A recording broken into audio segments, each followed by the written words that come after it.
안녕하십니까, 이태윤입니다. 전부 버려진 듯 황폐합니다. 사람은 단 한 명도 보이지 않습니다. 오늘 우리는 한 마을에 도착했습니다. 이곳은 무인촌입니다. 마을 안에는 단 한 사람도 없습니다. 그렇다면 사람들은 모두 어디로 간 것일까요? 여러분은 알고 계십니까?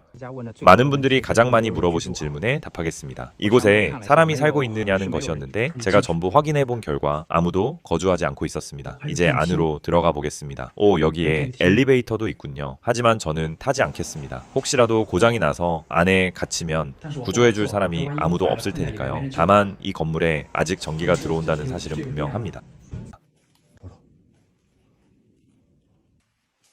이 집 안에는 살림살이가 제법 잘 갖추어져 있습니다.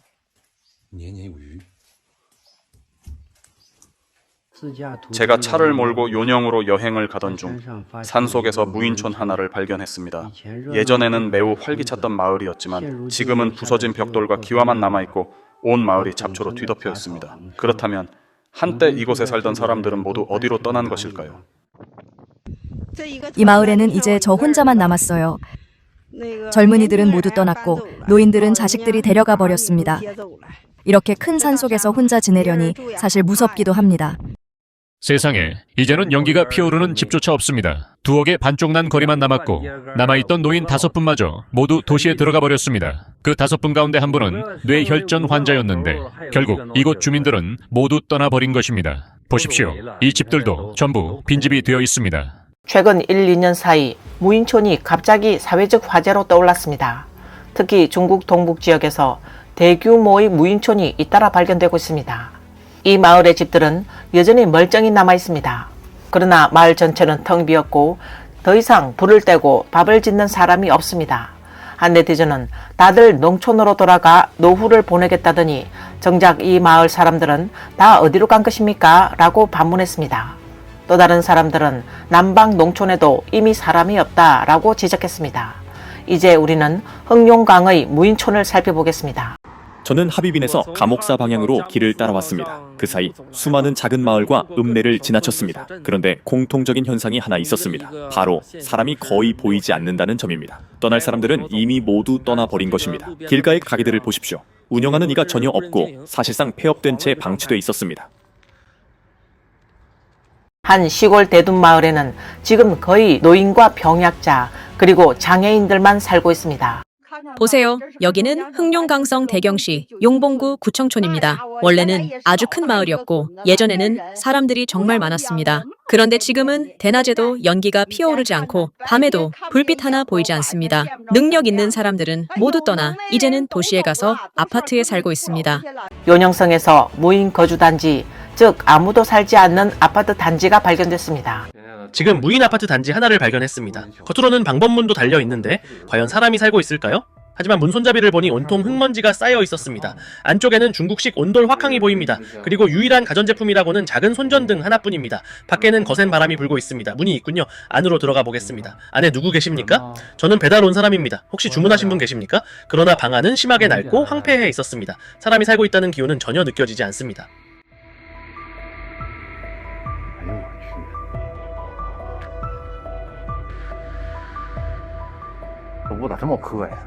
이 남성은 자신이 발견한 집 주변에 이와 같은 무인 거주 건물이 여러 채 있었다고 말했습니다.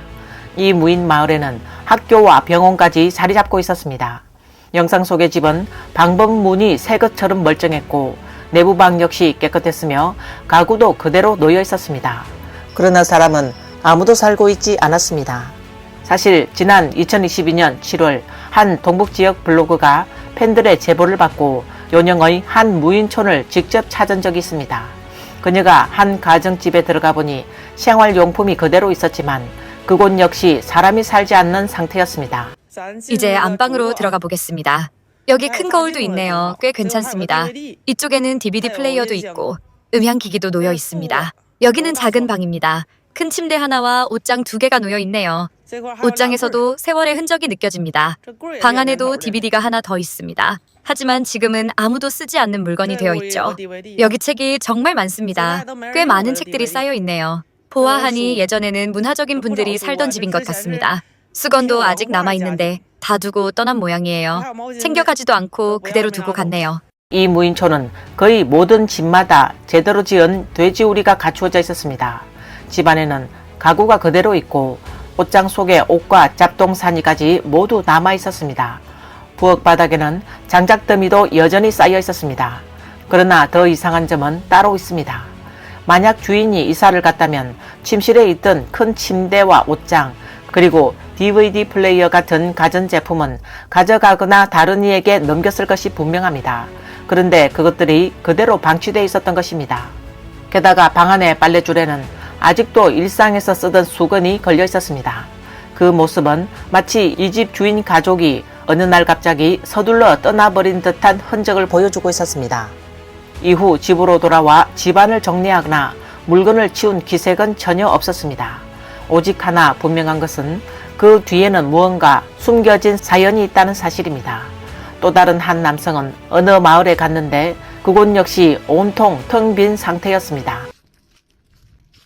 이 집은 정말 오랫동안 사람이 살지 않은 듯합니다. 예전에는 노동자 숙소였던 곳인데 지금은 전부 비어 있습니다. 한 사람도 살고 있지 않고 아무도 여기에서 생활하지 않고 있습니다. 그렇다면 이곳에 살던 사람들은 도대체 어디로 모두 떠나버린 것일까요? 동북지역 억양을 쓰는 한 남성이 영상을 촬영하며 이 마을에는 한때 1000가구가 넘는 집들이 있었지만 지금은 마을 전체에 단 한 사람도 살고 있지 않습니다. 라고 전했습니다. 보십시오. 이 벽에 걸린 그림에는 부귀평안이라고 적혀 있습니다. 이 대문도 꽤 멋집니다. 옆에는 차고도 하나 있는데 그 위에는 복자가 새겨져 있습니다. 집안의 물건들은 아마도 누군가가 옮겨간 듯합니다. 그래도 이 집은 상당히 괜찮습니다. 위쪽에는 빗물 가리개까지 달려있고 문이 큰 걸 보니 분명 부잣집이었을 겁니다. 이곳은 차고로 사용되던 공간인데 안쪽에는 또 다른 방이 마련되어 있습니다.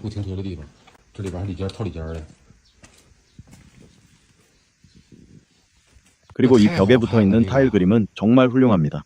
이 집은 외관상 매우 웅장해 보입니다. 만약 집 주인이 스스로 이사를 갔다면 이렇게 집을 비워둘 리는 없습니다. 정상적인 경우라면 매각하거나 임대를 했을 것입니다.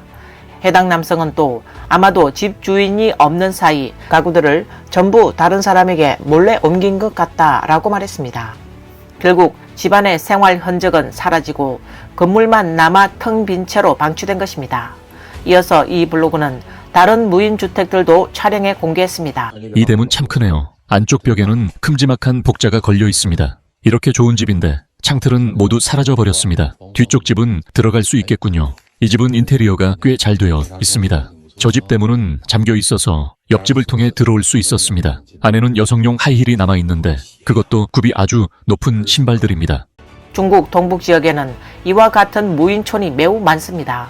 영상 속에서 몇몇 사람들이 한 무인촌에서 개를 산책시키고 있었는데 마을의 주택들은 대부분 멀쩡하게 남아 있었습니다. 그 안에는 단층집도 있었고 층수가 있는 건물들도 적지 않았습니다.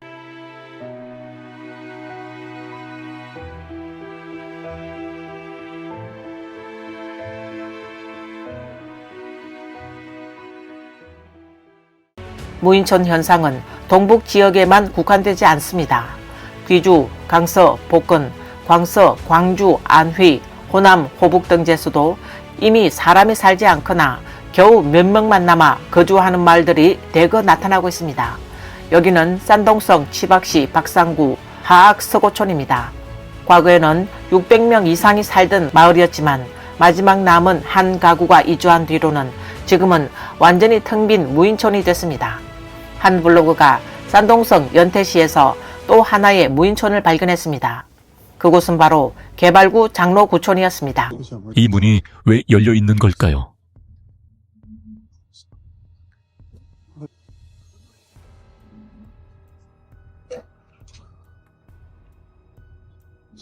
와, 이 방은 아직 버려지지 않은 것처럼 보입니다. 안에는 지도도 있고 이쪽에는 주방도 있습니다. 그러나 마을 전체는 이미 모두 비어버렸습니다. 여기는 산동성의 또 다른 무인 거주 마을입니다.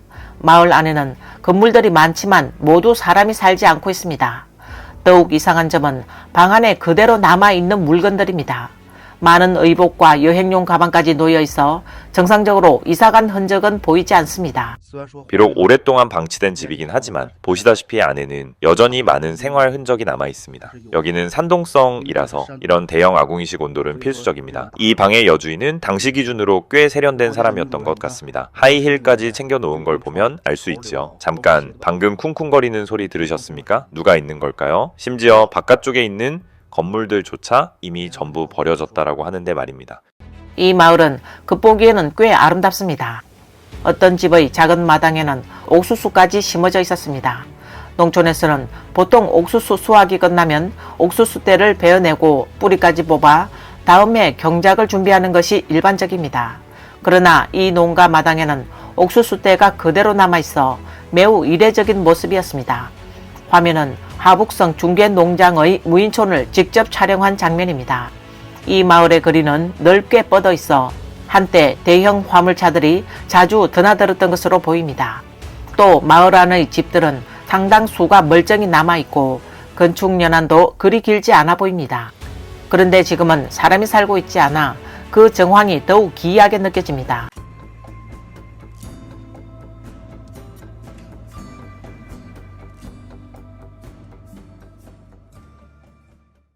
절강성 영파시 상산에서 한 무인촌이 발견됐습니다. 이 마을은 원래 300여 가구가 살던 곳이었지만 지금은 아무도 거주하지 않고 있습니다. 전해지기로는 이 마을은 청조 시기에 건립되어 100년이 넘는 역사를 지니고 있으며 마을은 북쪽을 등지고 남쪽을 향해 안전 배치로 바다를 마주한 해안 경관 주택이었습니다. 마을은 풍경이 아름다웠고 희소하게 바다 전망까지 갖춘 곳이었습니다. 젊은 세대가 도시로 떠난다 해도 고향을 그리워하는 노인들은 남아있을 만한 조건이었습니다. 게다가 집들도 온전히 보존돼 있어 사람이 충분히 살 수 있는 환경이었지만 정작 마을 전체가 텅 비어있는 모습은 매우 비정상적으로 보입니다. 앞서 살펴본 영상들에서 우리는 하나의 사실을 확인할 수 있습니다. 중국은 남에서 북까지 곳곳에 무인 소도시와 무인 마을이 대규모로 나타나고 있다는 점입니다. 흔히 농촌의 청년들이 농촌 생활을 기피하고 대도시로 향했다고 말합니다. 그러나 정작 중국의 도시들에서도 인구가 크게 줄었고 상점들은 줄줄이 문을 닫았으며 대형 상업시설조차 손님이 드문 실정입니다.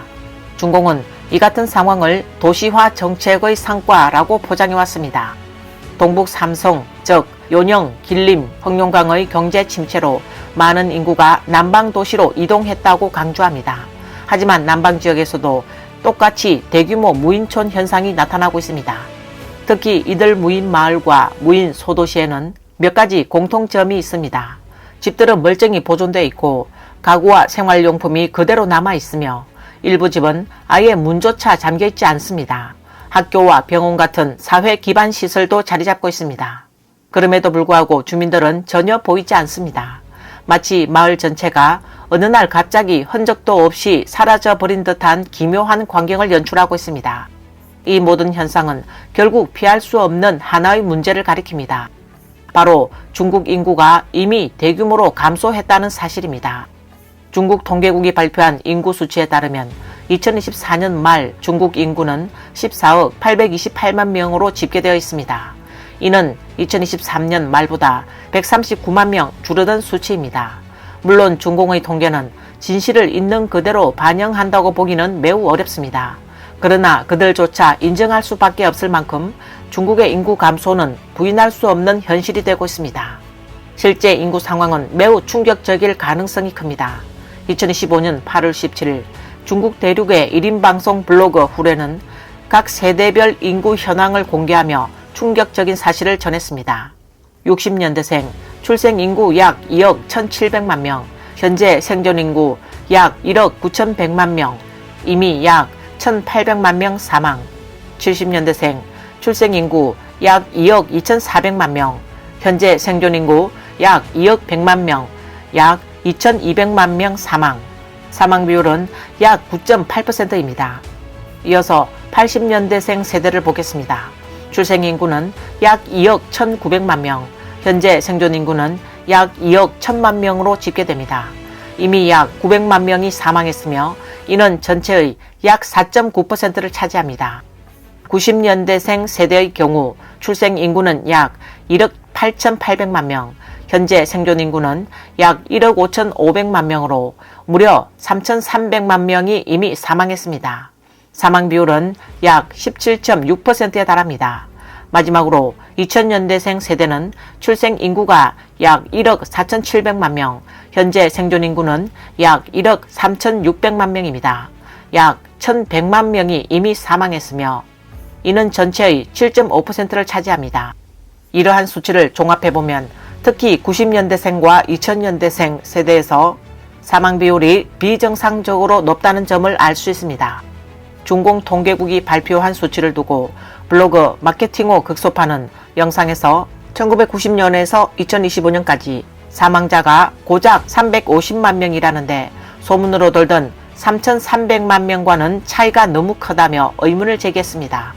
이에 네티즌들은 내가 아는 것만 해도 710명이 죽었는데 신고된 숫자는 13명, 심지어 1에서 3명이 죽으면 영어로 보고하는 게 기본이다. 내 또래는 거의 다 세상을 떠났고 나보다 10살 어린 세대도 이미 많이 없다. 건강하던 동년배들이 병들거나 죽거나 장애를 입었다라는 반응을 보였습니다. 더 충격적인 것은 90년대생, 2000년대생 세대에서 벌어지는 집단적 조기 사망 현상입니다. 60년대생은 1,800만 명인데 2000년대생은 벌써 1,100만 명이 세상을 떠났다. 우리 90년대생이 벌써 다 죽어나갔단 말인가? 고작 35살인데 라는 반응이 나왔습니다. 산동, 하남 네티즌들도 내 주변에서 90년대생만 5, 6명이 세상을 떠났다. 92년생, 99년생, 2000년생 친구들이 죽었다고 증언했습니다. 최근 중국 사회에서는 젊은 층의 조기 사망 확산 현상이 뚜렷하게 나타나고 있습니다. 그 원인은 다양합니다. 극심한 취업 압박 속에서 젊은이들이 과도한 야근과 배달 노동에 지쳐 심신이 크게 손상되는 경우가 많습니다.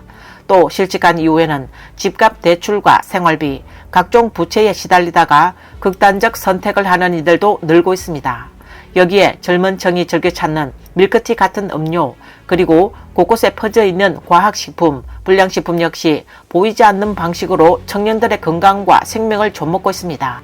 2025년 6월 24일 북경 중의학대학 동직문병원 피부과 주치의 장계휘는 1인 방송 영상을 통해 심각한 사실을 밝혔습니다.